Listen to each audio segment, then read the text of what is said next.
नमस्कार दोस्तों, target with PS Parihar channel में आपका स्वागत है। आइए शुरू करते हैं और देख लेते हैं कि दैनिक रोजगार समाचार के इस वीडियो में विद्यार्थी जीवन से संबंधित कौन कौन सी सूचनाएं हैं। तो वीडियो को जल्दी से लाइक कर दें, शेयर कर दें और जिन छात्रों ने चैनल को अभी भी सब्सक्राइब न किया हो तो जल्दी से सब्सक्राइब कर लें ताकि आप लोगों को इसी प्रकार की ऑथेंटिक और सॉलिड अपडेट से सबसे पहले मिलती रहें।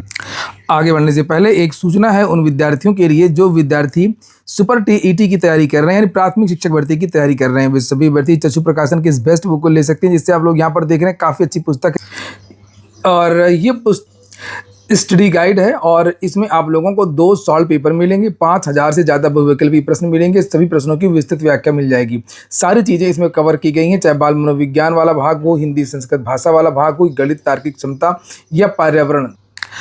चक्षु प्रकाशन की ये बेस्ट बुक आप लोगों को सभी कॉपी किताबों की दुकानों में मिल जाएगी। और अगर आप लोग ऑनलाइन मंगवाना चाहते हैं तो उसकी लिंक मैंने डिस्क्रिप्शन बॉक्स और कमेंट बॉक्स से दोनों जगह उपलब्ध करा दी। आप लोग चाहें तो इसको ऑनलाइन भी मंगवा सकते हैं।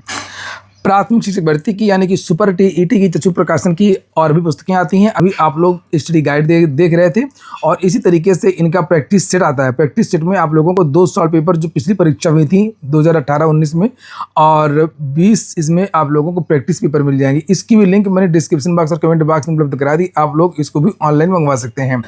चलिए शुरू करते हैं। सबसे पहली जो सूचना है वो शिक्षा सेवा चयन आयोग की है और उसमें लिखा हुआ है कि टीजीटी में अंग्रेजी विषय के सवालों पर कोर्ट ने चयन बोर्ड से मांगा जवाब। टीजीटी अंग्रेजी विषय की जब परीक्षा हुई थी तब ये विवाद हो गया था कि उसमें लगभग 37 क्वेश्चन विद्यार्थियों ने इसको लेकर के शिक्षा सेवा चयन आयोग में ज्ञापन भी दिया था। 37 क्वेश्चन आउट ऑफ सिलेबस आ गए।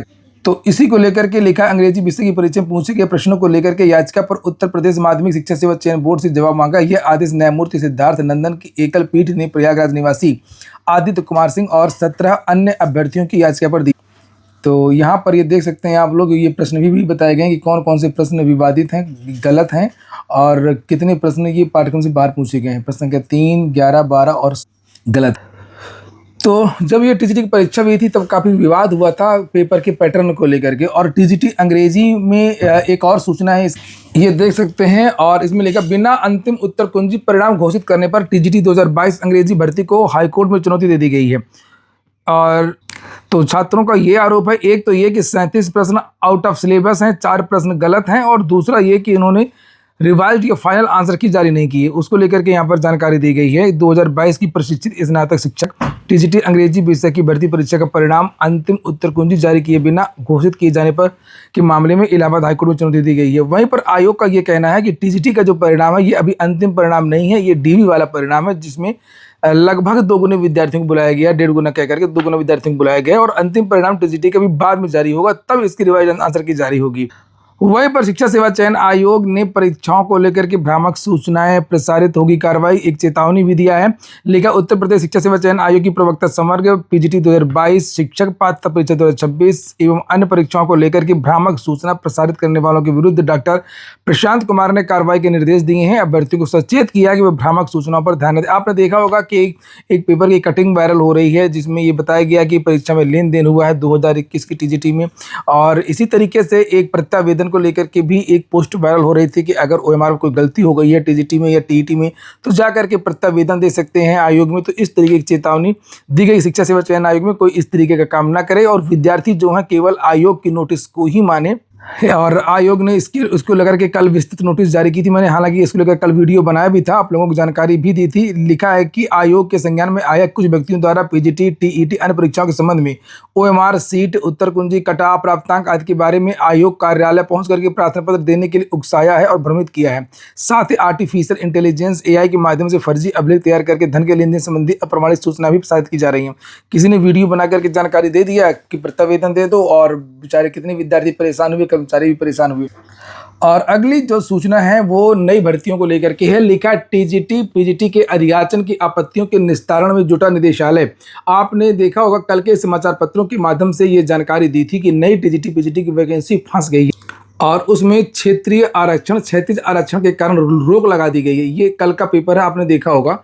और चूंकि अध्यापक भर्ती में विद्यालय वार आरक्षण की व्यवस्था लागू है, एक विद्यालय में कुछ निश्चित पद ही रिक्त होंगे तभी आरक्षण मिलेगा। तो इसको लेकर के आज जानकारी दी गई है कि बहुत जल्द ये चीज़ें दुरुस्त कर ली जाएंगी और आप लोगों को विज्ञापन जारी होगा। बहुत ज़्यादा मायूस होने की आवश्यकता नहीं है। प्रदेश के सहायता प्राप्त माध्यमिक विद्यालयों में टीजीटी पीजीटी के 20,000 पदों के अधियाचन को लेकर के निदेशक माध्यमिक शिक्षा ने जो आपत्ति लगाई है उसके सुधार में मंगलवार को निदेशालय के अधिकारी जुटे रहे। आप लोगों ने वीडियो को लाइक ना किया हो तो मैंने याद दिला दिया आप लोगों को कि वीडियो को लाइक करना सभी विद्यार्थियों के बिल्कुल वीडियो के स्टार्टिंग में ही आप लोग वीडियो को लाइक कर दिया करिए। क्षैतिज आरक्षण स्पष्ट करने के बाद पत्रावली निदेशक को भेज दी जाएगी और उनकी संस्तुति के बाद ही निदेशालय राष्ट्रीय सूचना विज्ञान केंद्र यानी एनआईसी की ओर से तैयार शिक्षा सेवा चयन आयोग के ई अधियाचन पोर्टल पर इसको अपलोड कर देगा। तो अधिकारी फिलहाल इसको सही करने पर जुटे हुए हैं और नीचे लिखा हुआ देख लीजिए क्या क्या लिखा है। माध्यमिक शिक्षा निदेशालय ने पिछले सप्ताह 4,512 विद्यालयों में प्रधानाध्यापकों प्रधानाचार्यों के 2,643 रिक्त पदों का अधियाचन अपलोड किया था। इसके बाद में टीजीटी पीजीटी सहित अन्य 20,000 पदों का अधियाचन अपलोड करने की तैयारी थी। अपर शिक्षा निदेशक कामता प्रसाद पाल के अनुसार जो आपत्ति लगी उसका सुधार किया जा रहा है। क्षैतिज आरक्षण क्या है उसको लेकर चीज़ें स्पष्ट कर दी गई हैं। क्षैतिज आरक्षण लिखा है कि जैसे महिलाओं दिव्यांगों पूर्व सैनिकों ईडब्ल्यूएस ट्रांसजेंडर के लिए व्यवस्था है। आरक्षण पर गौर करें तो 3 पद होने पर कोई आरक्षण लागू नहीं होगा। अगर किसी विद्यालय पर 3 पद रिक्त हैं तो इसमें कैसे आरक्षण दिया जाएगा। आरक्षण लेने वाले तो बहुत सारे लोग हैं, है ना, जैसे भूतपूर्व सैनिक हैं, महिला हैं, ईडब्ल्यूएस हैं, इस तरीके से। और लिखा वही 6 पद होने पर अगर किसी विद्यालय में अगर 6 पद रिक्त हैं तो वहाँ पर एक ओबीसी और एक अनुसूचित जाति की भर्ती होगी और भूतपूर्व सैनिक वगैरह तो वैसे भी रह जाएंगे। 8 पद रिक्त होने पर 2 ओबीसी 1 अनुसूचित जाति के लिए पद आरक्षित करने का नियम है। तो इतने पद कहाँ रिक्त होते हैं किसी विद्यालय में। और यही जूनियर एडिड शिक्षक भर्ती में हुआ तो किसी को आरक्षण मिल कहाँ पाया एडिड जूनियर में। तो निदेशालय ने आरक्षण विषयवार बना करके निदेशक माध्यमिक शिक्षा को भेजा था। एक सब्जेक्ट में टोटल इतिहास में टोटल इतने पद हैं तो इस तरीके से आरक्षण जिससे अधिक स्पष्ट करने के निर्देश दिए गए। तो देखते हैं कब तक इनकी चीज़ें सही होती हैं। और वैसे चुनावी वर्ष से मुझे लगता नहीं बहुत दिन तक मामला लटकेगा, बहुत जल्दी चीज़ें क्लियर हो जाएंगी। हो सकता है कि 1 हफ्ते में चीज़ें क्लियर हो जाएं। स्कूलों में 81,821 शिक्षकों के पद खाली हैं और 32,700 से अधिक पदों पर भर्ती की तैयारी।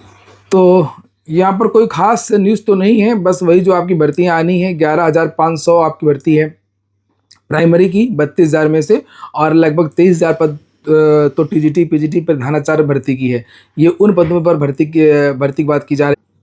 लिखा है इसमें कि प्रदेश के बेसिक और माध्यमिक विद्यालयों में शिक्षकों के 81,821 पद खाली हैं। इन रिक्तियों को भरने के लिए शिक्षा विभाग ने 32,700 से अधिक पदों पर भर्ती की प्रक्रिया तेज कर दी है। बेसिक शिक्षा विभाग नगर क्षेत्र के परिषदीय विद्यालयों में 11,508 सहायक अध्यापकों का अधियाचन उत्तर प्रदेश शिक्षा सेवा चयन आयोग को भेजा जा चुका है। वहीं माध्यमिक शिक्षा विभाग 2,643 प्रधानाध्यापक पदों के लिए पहले ही अधियाचन भेज चुका है। करीब 16,000 सहायक अध्यापक व लगभग 2,600 प्रवक्ता पदों का अधियाचन जल्द ही भेजा जाएगा। हाल ही में शिक्षा मंत्रालय के स्कूल शिक्षा व साक्षरता विभाग के सचिव की अध्यक्षता में हुई परियोजना अनुमोदन बोर्ड पीएबी की रिपोर्ट में उत्तर प्रदेश में शिक्षकों की कमी का मुद्दा प्रमुखता से उठाया गया था। और पीएबी की रिपोर्ट के अनुसार प्रदेश में प्राथमिक स्तर पर स्वीकृत 2,50,488 पदों में से 77,400 पद रिक्त हैं। वहीं माध्यमिक स्तर पर स्वीकृत 11,083 पदों में से 4,421 पद खाली हैं। और इस तरीके से दोनों स्तरों में लगभग 81,821 शिक्षक पद रिक्त हैं। रिपोर्ट में रिक्त पदों पर चिंता जताते हुए राज्य सरकार को जल्द से जल्द भर्ती प्रक्रिया पूरी करने और विद्यालयों में पर्याप्त संख्या में शिक्षक उपलब्ध कराने की सलाह दी गई है। शिक्षा विभाग ने भी भर्ती प्रक्रिया में तेजी लाने का भरोसा दिया है। बेसिक शिक्षा विभाग का कहना है कि प्रदेश के प्राथमिक और उच्च प्राथमिक विद्यालयों में शिक्षक छात्र अनुपात 19:1 और 21:1 है, जो शिक्षक अधिकार अधिनियम के निर्धारित मानकों से बाहर है। ये कभी कुछ तो यही सब बातें हैं, कोई खास नहीं है। और जो मैंने अभी आप लोगों को बताया कि अभी आप लोगों के नगर क्षेत्र की भर्ती आ रही है 11,508 पदों वाली। जैसे टीटी का रिजल्ट आएगा वैसे इसका विज्ञापन आना शुरू होगा। वहीं पर विद्यार्थी मांग कर रहे हैं कि नई टीजीटी पीजीटी वैकेंसी पुरानी नियमावली से आनी चाहिए। इसको लेकर के कल ज्ञापन फिर से दिया गया है। लेखा युवा मंच ने अशासकीय सहायता प्राप्त माध्यमिक विद्यालयों और इंटर कॉलेजों में रिक्त करीब 20,000 पदों पर पुरानी नियमावली के तहत भर्ती का विज्ञापन जारी करने की मांग उठाई है। मंच के अध्यक्ष अनिल सिंह के नेतृत्व में प्रतिनिधिमंडल ने पूर्व मंत्री राजेंद्र प्रताप सिंह, रीता बहुगुणा जोशी और पूर्व विधायक उदय भान करवरिया को ज्ञापन सौंपा। नेताओं ने मुख्यमंत्री तक मांग पहुंचाने का आश्वासन दिया है। अनिल सिंह ने कहा कि नई नियमावली से 5 से 7 लाख विद्यार्थी प्रभावित हो रहे हैं।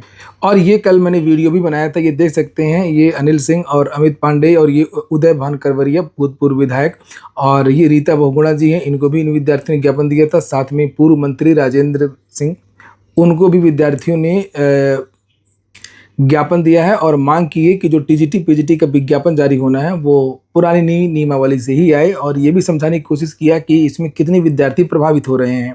तो फिलहाल ये आश्वासन दिया गया है कि आपकी जो बात है वो मुख्यमंत्री तक पहुंचाई जाएगी और शासन स्तर पर ये वार्ता भी चल रही किस तरीके से चीज़ें हो सकती हैं। और अंतिम सूचना उत्तर प्रदेश अधीनस्थ सेवा चयन आयोग की है। यूपी SSSC ने भी वन टाइम रजिस्ट्रेशन अनिवार्य कर दिया है और धांधली को रोकने के लिए ये सारी चीज़ें की जा रही हैं। कोई दूसरी की जगह कोई परीक्षा न दे पाए विद्यार्थी, बाद में कुछ अर्ता डेट ऑफ बर्थ वगैरह बदल ना पाए, बार बार जो हाई स्कूल करते हैं, बार बार जो भर्तियों में सेंधमारी होती है साल भर आदि के द्वारा, वो चीज़ें नहीं हो पाएंगी। लिखा उत्तर प्रदेश अधीनस्थ सेवा चयन आयोग ने अभ्यर्थियों की सुविधा के लिए वन टाइम रजिस्ट्रेशन व्यवस्था लागू कर दी है। मंगलवार से शुरू हुई इस व्यवस्था के तहत आयोग की भविष्य में आने वाली सभी भर्तियों में आवेदन करने से पहले OTR कराना अनिवार्य होगा। एक बार पंजीकरण पूरा होने के बाद अभ्यर्थियों को हर भर्ती के समय अपनी व्यक्तिगत जानकारी बार बार भरने की जरूरत नहीं पड़ेगी। आयोग ने स्पष्ट किया है कि यह सुविधा पूरी तरह निःशुल्क है। आयोग के अनुसार नए अभ्यर्थी सीधे OTR करा सकते हैं और जिन्हें प्रारंभिक अर्हता परीक्षा 2025 के लिए आवेदन किया था उन्हें उसी पंजीकरण संख्या के आधार पर OTR करना होगा अगर आपने किया है। ऐसे अभ्यर्थी नया OTR नहीं बना सकते हैं और OTR के लिए वैध मोबाइल नंबर और ईमेल ID अनिवार्य होगी। दोनों का सत्यापन OTP के माध्यम से किया जाएगा। ईमेल का सत्यापन OTR प्रक्रिया पूरी होने के बाद डैशबोर्ड के जरिए भी किया जा सकेगा। आयोग ने सलाह दिया कि भर्ती प्रक्रिया पूरी होने तक मोबाइल नंबर और ईमेल सक्रिय रखें। वही मतलब मोबाइल नंबर उसमें डालें जिसको आप रख सकें और ईमेल ID भी याद रखें, नहीं फिर बाद में समस्या होगी। पंजीकरण के दौरान अभ्यर्थियों को नाम, जन्मतिथि, माता पिता का नाम, गृह राज्य, जिला, हाई स्कूल का विवरण तथा स्थायी पत्राचार का पता दर्ज कराना होगा। पिछले 6 माह के भीतर का रंगीन फोटो वगैरह पूरी डिटेल्स नोटिफिकेशन में दी गई है, आप लोग जाकर के देख लीजिए, अपना रजिस्ट्रेशन कर लीजिए। अब अगर यूपी SSSC भर्ती में आवेदन करना है तो आप लोगों को OTR करवाना होगा। और वहीं पर LT ग्रेड 2018 में विद्यार्थी कुछ कोर्ट चले गए थे और फिर से कुछ विद्यार्थियों को मौका दिया गया, उसको लेकर के भी जानकारी दी गई है। उत्तर प्रदेश लोक सेवा आयोग ने सहायक अध्यापक 2018 LT ग्रेड का परिणाम घोषित किया। ये परिणाम हाई कोर्ट में दाखिल रिट याचिकाओं के निर्णयों पर आधारित है। इनमें दिव्य प्रकाश मिश्रा व 32 अन्य बनाम उत्तर प्रदेश राज्य व अन्य का महत्वपूर्ण मामला शामिल है। न्यायालय 10 अगस्त 2021 को इस संबंध में निर्णय दिया था और इसी तरीके से इसके बाद में 13 जनवरी 2026 को लोक सेवा आयोग बनाम दिव्य प्रकाश मिश्रा मामले में भी निर्णय आ गया है। उच्च न्यायालय के निर्णयों के तहत 3 पदों पर चयन किया गया है, जिसमें सामाजिक विज्ञान का 1 पद, सामाजिक विज्ञान महिला का 1 पद, कला महिला शाखा का 1 पद शामिल है। अनुसचिव शैलेंद्र सिंह ने पूरी प्रक्रिया की जानकारी दी है। कुल 6 विद्यार्थी इसमें सफल हुए। 24 तारीख को डॉक्यूमेंट वेरिफिकेशन होगा और इसके बाद में जल्दी से कुछ वैकेंसी देख लेते हैं जो समाचार पत्रों में है। इंडियन ऑयल कॉर्पोरेशन से 1450 पदों पर अप्रेंटिसशिप के लिए आवेदन कर सकते हैं। 12 अगस्त लास्ट डेट है। HPCL से वैकेंसी है 358 पदों पर। ग्रेजुएट अप्रेंटिसशिप ट्रेनिंग की वैकेंसी है 31 जुलाई के लिए। झारखंड कर्मचारी चयन आयोग से 326 पदों पर वैकेंसी आ चुकी है। 19 अगस्त इसकी लास्ट डेट है। CCE में आवेदन आमंत्रित 148 पदों पर असिस्टेंट मैनेजर आदि की वैकेंसी है। ESIC में 118 पदों पर वैकेंसी है। प्रोफेसर के पद हैं और 27 जुलाई इसकी लास्ट डेट है। भारतीय प्रौद्योगिकी संस्थान इंदौर से 44 पदों पर असिस्टेंट प्रोफेसर की वैकेंसी आ चुकी है। 21 जुलाई इसकी लास्ट डेट है। और अंतिम सूचना है BPSC की। BPSC को PT और मेंस कराने का अधिकार है। कल एक पत्राचार वाला एक पत्र वायरल हो रहा था, आप लोगों ने देखा भी होगा। और BPSC यानी बिहार पब्लिक सर्विस कमीशन से जो भी भर्तियां होंगी अब उसमें 2 चरण होंगे, प्रीलिम्स और मेंस। अब TRE 4 की तरह, वो TRE 1-2 की तरह नहीं, जो पहले परीक्षा होती थी, एक एग्जाम दिया और सीधे जॉब लग गई। उत्तर प्रदेश लोक सेवा आयोग में भी इसी तरीके से पहले हुआ करता था, एक एग्जाम हुआ करता था, LT ग्रेड 2018 आदि। लेकिन अब नकल को रोकने के लिए, धांधली को रोकने के लिए सभी राज्य, सभी भर्ती बोर्ड ये कर रहे हैं कि 2 चरण कर दिए जाएं, तो उसमें ज़्यादा धांधली नहीं हो पाएगी। और अब इस निर्णय से उम्मीद लगाई जा रही है कि जो TRE 4 का विज्ञापन जारी होना है BPSC से, उसमें भी प्रीलिम्स और मेंस होगा।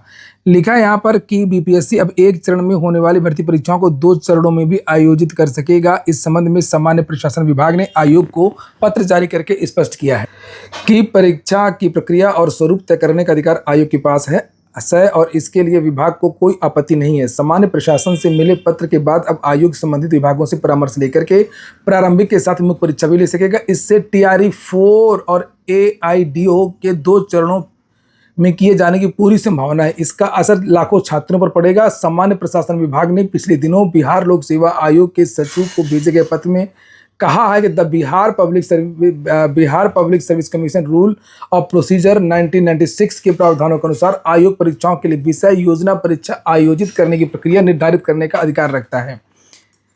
तो तैयार रहिए इसके लिए भी। और ये हो गया आज का वीडियो आपको आपके काम का हो, जरा सा भी काम का हो तो वीडियो को लाइक करके अवश्य जाना। और जो भी विद्यार्थी सरकारी भर्तियों की तैयारी कर रहे हो वे सभी विद्यार्थी इस चैनल को सब्सक्राइब अवश्य कर लें।